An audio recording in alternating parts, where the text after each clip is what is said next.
Welcome to The Explainer. Today, we're digging into a really fascinating interview with JD Vance.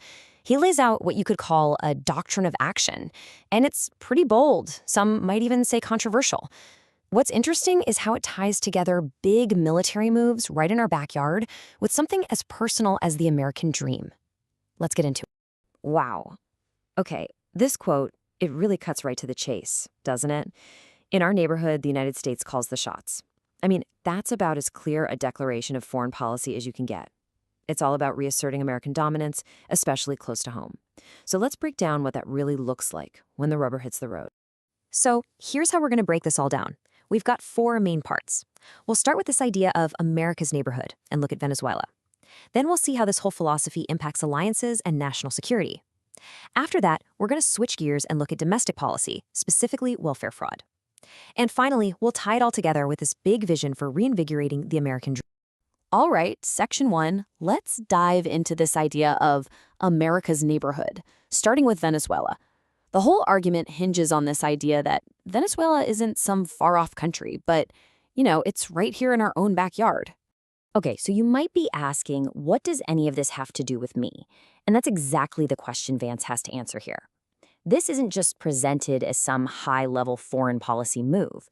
The whole point is to frame it as something that directly helps the average American. And he gives a three-part answer. First, it's about controlling Venezuela's natural resources, especially oil, to use as leverage against other countries. Second, it's about making sure Americans have a backup plan for cheap power. And third, and this is a big one, it's about showing off American military excellence. Send a clear message to any potential enemies out there to not even think about messing with the U.S. Now, obviously, some people have called this a kidnapping. So how does Vance respond to that? Well, he completely reframes it. He says, look, this isn't a kidnapping, it's a law enforcement action. The argument is that it's all based on a legitimate indictment for things like narco-terrorism, and the promise is that Maduro would get his day in court with full due process rights, just like anyone else in the U.S. system. And this right here, this is really the core of the strategy. It's all about achieving control without a big, messy war. The idea is to just squeeze them economically, seize their assets, like this tanker that was supposedly a fake Russian oil tanker, and basically cut off their ability to sell oil. It's a way to project a ton of power without, and this is a direct quote, wasting a single American life. Okay, so that's how this doctrine applies to adversaries. But what about allies? Well, let's shift our focus a bit, because the interview then moves on to national security and our traditional alliances, with a perhaps surprising focus on Greenland. Greenland. Right. You're probably wondering, why on earth are we talking about Greenland? Well, according to Vance, it's not about grabbing land. It's all about national security. He makes the case that Greenland is absolutely critical for our missile defense infrastructure. The system that protects us from any potential threats coming from Russia or China. The problem, as he lays it out, is that this vital piece of security is being badly mismanaged. And this is where you see a real clash of worldviews. On one side, you have our European allies, who, according to Vance, are saying, hey, we fought together in World War II. They're pointing to history and loyalty. But on the other side, the administration's argument is basically, that was then, this is now. You're not doing a good job today.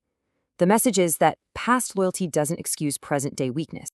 All right, let's pivot. We're moving from foreign policy and national security to a huge domestic issue that came up in the interview, welfare fraud.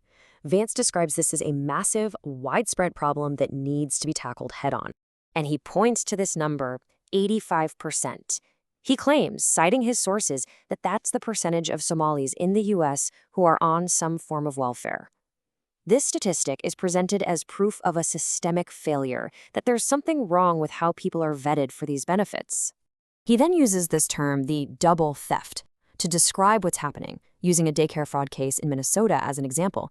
So what's the double theft? Well, step one is that American families who actually need the help, they can't get it because the system is clogged or drained.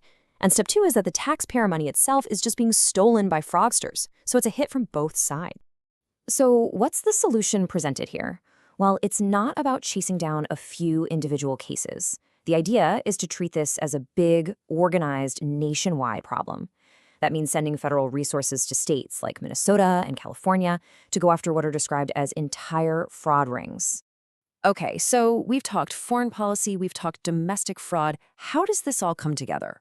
Well, the final piece of the puzzle is the administration's big economic goal, reinvigorating the American dream, especially for the younger generation. And the foundation for all of this is a pretty huge economic claim. You can see it here on the chart, the assertion that the trade deficit was cut by more than 60% in just the first year.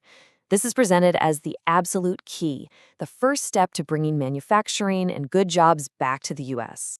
And this is where it really gets personal for a lot of people, especially younger Americans. The priorities laid out are pretty straightforward. 1, build more factories and create good, high-paying jobs. 2, do something about the housing crisis so people can actually afford a place to live. And 3, put all that together so young people can do what generations before them did, build a family and a nest egg. And it all comes down to this one quote, which is sort of the philosophical core of this entire interview. You want someone who is greedy for the American people. It's a really interesting rhetorical move. It takes a word that's almost always negative, greedy, and flips it. The argument is that a leader's job is to be greedy, but for the country, for the people. And this idea is used to justify everything we've talked about today. So that leaves us with this final question to think about, which really wraps up the whole theme of the interview. What does it actually mean for a country to be greedy for its people? It's a question that makes you think. Where do you draw the line between pursuing your own national interest and your responsibilities to the rest of the world? And what are the real-world consequences of making that choice?